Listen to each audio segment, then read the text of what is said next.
Salut, c'est Trado, je suis content de vous retrouver pour la mise à jour de l'indice parisien. Au programme du jour, l'analyse technique de la séance de mardi, quelques idées de trade pour mercredi, les news, un petit backtest pédagogique, je vous retrouve de l'autre côté.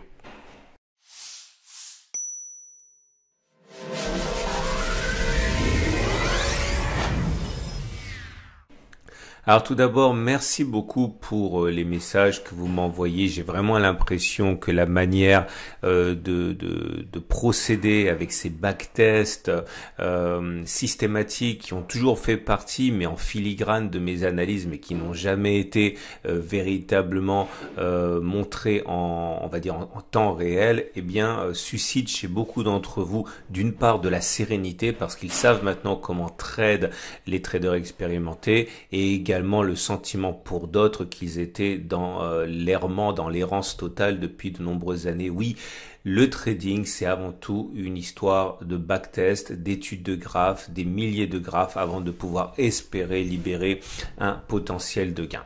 Donc effectivement, merci beaucoup pour vos messages et également de manière très surprenante et très agréable, je reçois de nombreux backtests de tradosoriens qui se prennent au jeu et qui vont plus loin et ils ont raison que le petit backtest pédagogique que je fournis dans la vidéo qui est donné à titre purement pédagogique et qui se prennent au jeu et qui découvrent ou redécouvrent l'analyse technique. C'est formidable. Merci à vous.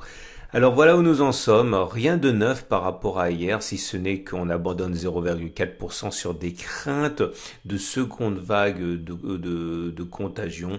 Il est très intéressant, et je l'ai déjà dit hier, de voir qu'on est monté toute la semaine dernière sur les espoirs de déconfinement et on baisse depuis le début de semaine sur des craintes de nouveaux cas, nouvelles vagues d'infection.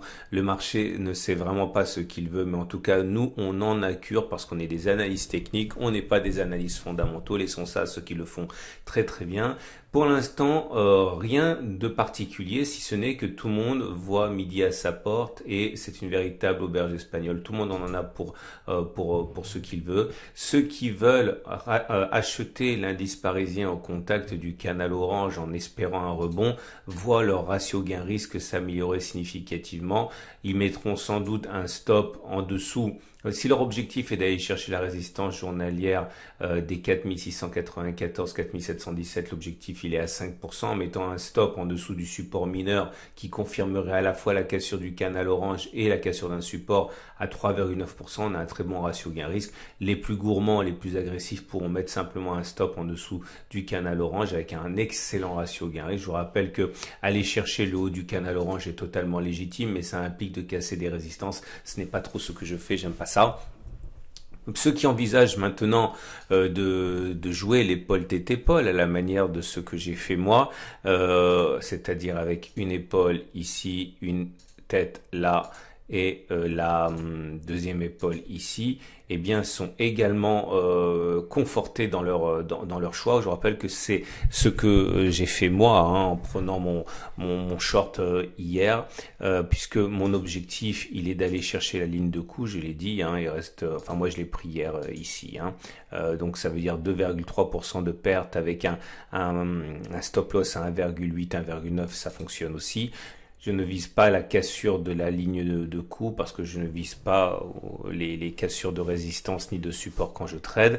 Ça m'amène également à beaucoup de messages d'incompréhension que j'ai reçus me demandant pourquoi pourquoi j'utilisais pas de BX4 et deux, pourquoi j'utilisais pas les CFD pour shorter. J'avoue que je comprends pas vraiment là parce que depuis, vous savez que j'habite en Australie et moi depuis l'Australie, je ne peux plus shorter le CAC 40, je peux shorter le DAX, je peux shorter les États-Unis, mais je peux pas shorter le CAC 40, donc mais c'est particulier parce que je trade depuis l'Australie, donc tant mieux si vous pouvez le faire. J'ai pas compris, je pensais qu'on pouvait pas le faire non plus en France. Deuxième chose, pourquoi je n'utilise pas le BX4? Parce que autant où je l'utilisais, c'est-à-dire il y a de nombreuses années avant que j'utilise les CFD et les futurs, le spread était très important. et la réplication à la baisse était imparfaite aussi. Bref, j'ai basculé du côté des CFD et des futurs et je ne sais pas si ça s'est amélioré depuis que j'ai abandonné le BX4, mais c'était franchement pas ce qu'il y avait de mieux à l'époque. Et comme à titre personnel, mes trades sur le CAC 40, sur l'unité jour ne représentent même pas un trade sur 20 que je fais, ça n'a pas beaucoup d'importance. Hein. Je trade autre chose. Ça m'empêche pas de vous donner ce que je fais, ce que j'aurais fait si j'avais pu le shorter. C'est pour ça que j'ai dit que je shortais en théorie hier, quoi. Bref, je digresse, excusez-moi. Ce qui nous amène également à la vague de Wolf, qui est toujours valable. Je vous rappelle, c'est une des raisons pour lesquelles, à titre personnel, je suis rentré baissier. L'objectif est d'aller chercher le point 4, j'en ai déjà parlé ici. D'ailleurs, peut-être que je pousserai mon avantage jusqu'à là. On verra à quoi ressemble la séance de demain. Mais en tout cas, a priori, hein, mon trade gagnant s'arrêterait s'il est gagnant à 4388 à peu près. Hein. Nous avons également la possibilité de revenir sur ce que j'expliquais hier, l'avalement baissier, bougie verte, bougie rouge. J'avais expliqué que généralement, quand on arrivait à produire ce genre de figure et qu'on était sur une résistance, ça fonctionnait bien. La résistance, elle existe, elle se voit pas sur cette unité de temps, mais je vous ai dit, allez regarder sur mes analyses du blog, hein, où vous verrez les résistances intraday en plus de la vidéo, et on était bien sur une résistance, c'est pour ça que j'ai shorté également. La bougie du jour est ce qu'on appelle un doji, c'est-à-dire niveau d'ouverture et de clôture équivalent, c'est juste un trait. C'est-à-dire qu'on a bataillé toute la semaine pour finalement clôturer, toute la journée pour finalement clôturer comme on a ouvert. C'est un signe d'indécision et c'est un signal en tant que tel. Regardez maintenant les éléments purement techniques. Alors, moyenne mobile à 20 jours, moyenne mobile à 7 jours, et je rajoute la moyenne mobile à 50 jours parce qu'elle donne un signal intéressant. Alors la simple, pour le coup, alors c'est pas beau ce qui se produit, tout d'abord parce qu'on est à deux doigts de faire un non-croisement baissier MCK M50 M20. Alors vous connaissez sans doute, parce que j'en parle souvent, le non-croisement baissier haussier M7 M20, mais on peut faire la combinaison sur toutes les moyennes mobiles à partir du moment où on a une moyenne mobile rapide, moyenne mobile lente. Donc risque très fort de non-croisement baissier M20 M50 et croisement baissier M7 M20. Bref, ça sent vraiment le cramer. Alors c'est le backtest du jour. Je répète que ce backtest, il est purement pédagogique. Il n'y a pas suffisamment d'amplitude de temps dans mes backtests pour qu'ils aient une validité scientifique. C'est simplement une invitation pour vous à aller plus loin. Et encore merci à ceux qui m'envoient des backtests que je vais partager. Hein. Je suis en train de les valider. Et également, oui, alors là, encore une nouvelle digression. Merci aussi d'être de plus en plus nombreux à m'envoyer vos messages suite à la lecture de la formation. Si vous vous procurez ma formation, vous gagnez en fait un temps fou en vous donnant des idées de choses à backtester et vous gagnez des années de travail. Et merci pour ces retours, ça me fait vraiment très plaisir. Donc voilà ce que je vous propose dans le backtest du jour. Je vais backtester avec vous ce phénomène-là. Lorsque la M7 croise la M20 et que suite au croisement M7-M20, eh bien les deux moyennes mobiles sont descendantes, comme ce qui se passe actuellement. Ok, vous voyez, si on zoome, on le voit bien.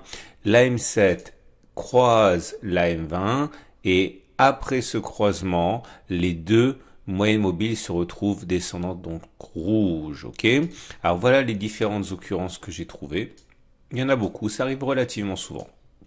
Alors, à noter que je considérerais que le trade est gagné si on est allé plus bas avant de repasser au-dessus de la M7. Clairement, regardez, ça c'est gagnant puisque la M7 a croisé la M20 sur cette bougie. Les deux moyennes mobiles sont descendantes suite au croisement. Et effectivement, on est allé plus bas avant de repasser et de clôturer au-dessus de la M7, même beaucoup plus bas. Ici, c'est un trade gagnant également. Enfin, c'est pas un trade gagnant, c'est un test gagnant. On a le croisement M7, M20 ici. On est remonté, mais on est allé plus bas avant de clôturer au-dessus de la M7. J'en montre encore un autre qui est gagnant. Vous avez ici la M7 qui a croisé la M20 à la baisse sur cette bougie. Elles sont maintenant toutes les deux descendantes et on est allé plus bas avant d'aller chercher la M7. Parfois, ça entraîne vraiment des baisses très importantes. Parfois, ce sont des baisses assez minimalistes. Mais ce qui m'intéresse, encore une fois, c'est de tout backtester. Là, c'est encore gagnant. Vous voyez, la M7 a croisé la M20 à la baisse et on est allé un tout petit peu plus bas Ok, l'idée surtout c'est qu'on n'a pas fait les plus bas lorsqu'on a fait ce croisement M7 M20. Alors je vous montre là aussi c'est gagnant. Là c'est gagnant également. Vous voyez la M7 a croisé la M20 sur cette bougie. On est allé plus bas avant de clôturer au-dessus. Bon, je vais vous montrer des exemples où ce n'est pas gagnant. Là c'est gagnant aussi. Là c'est gagnant aussi, même si c'est assez minimaliste. Là c'est pas gagnant parce que vous voyez on a la M7 et la M20 se sont croisées sur cette bougie et puis après on est remonté, on a clôturé au-dessus de la M7 avant de faire des plus bas. Là c'est pas gagnant non plus. Là ce n'est pas gagnant non plus. Là, c'est gagnant. Bref, j'ai fait pour vous 20 tests, enfin 19 tests pour être précis. Enfin, je m'encombre pas de la légitimité scientifique, hein, c'est à vous de faire le travail. Et au bout de 19 tests, j'ai remarqué que dans 68% des cas, 13 cas sur 19. Dans 68% des cas, on va plus bas, soit significativement plus bas, soit un petit peu plus bas, avant de clôturer au-dessus de la M7. Est-ce que cela signifie que on peut légitimement penser que sur 100 occurrences, on a plus de chances d'aller plus bas que d'avoir fait les plus bas lors de ce croisement M7-M20? Oui. Sur 100 opérations, 100 occurrences, on peut espérer qu'on aille plus bas. Alors voilà l'idée sur ce qui s'est produit aujourd'hui. Hein. C'est-à-dire que si on avait 100 occurrences comme celle-ci, normalement on devrait aller plus bas. Alors, un peu plus bas ou beaucoup plus bas, mais on devrait aller plus bas que sur cette bougie d'aujourd'hui. Mais attention, ça c'est de l'analyse technique, ce n'est pas du trading. Parce que pour basculer du côté du trading, maintenant il faut déterminer à quel moment vous allez entrer, à quel moment vous allez mettre votre stop loss et voir si sur les mêmes occurrences, eh bien, vous êtes capable de gagner de l'argent sur 100 trades qui respectent vos règles. Hein. Donc on n'en est pas là. Pour l'instant, je suis simplement en train de vous dire que normalement, on devrait aller plus bas si on fait 100 fois ça. Donc il n'est pas illogique de penser qu'on ira plus bas que la bougie du jour, ce qui tombe bien, hein, puisque je suis en swing baissier. Mais encore une fois, cette nuance est importante. Ça veut dire que sur 100 trades, normalement, si je fais ça 100 fois, je devrais être gagnant dans mes paris. Ça ne veut pas dire que demain j'aurai raison. Hein. Ce ne sont que des statistiques et des probabilités. Ce qui m'amène donc aux indicateurs techniques sur lesquels je vais aller très très vite parce que vous le savez, hein, c'est un peu n'importe quoi. Les messages sont contradictoires. Ce qui est sûr, c'est que tous les indicateurs techniques fléchissent vers le sud. Ok, et c'est pas forcément une bonne chose. Par contre, toujours ces volumes qui montrent le désintérêt total des investisseurs pour le CAC 40. Alors, ça nous amène maintenant à l'Ichimoku, et l'Ichimoku qui n'apporte rien de plus, en tout cas, puisque je vous avais déjà expliqué qu'étant donné que nous sommes à l'intérieur du nuage Ichimoku et que nous avons la Tenkan qui est plate, la Kijun qui est plate, tout ce qui se passe actuellement est anecdotique. Hein. Il faut, tant que l'on reste dans cette configuration, simplement accepter que l'Ichimoku nous apporte rien de plus. Voilà. Je vous souhaite une excellente journée. Je vous invite à regarder à la fin de cette vidéo les matrices de trading que j'ai produites pour les traders intraday pour les CFD CAC 40, DAX, Dow Jones, Bitcoin, Euro-Dollar, etc. C'est comme ça que je trade, ce sont les matrices que je partage avec vous. Il y a l'analyse technique d'un côté, il y a le trading de l'autre côté. Vous allez voir que pour être trader, très souvent, hein, c'est beaucoup plus simple hein, que de faire de l'analyse technique. En tout cas, c'est ce que je partage avec vous dans les vidéos juste après. Voilà. Et je viendrai bientôt avec une très bonne nouvelle pour certains. Voilà. Je vous en dis pas plus pour l'instant.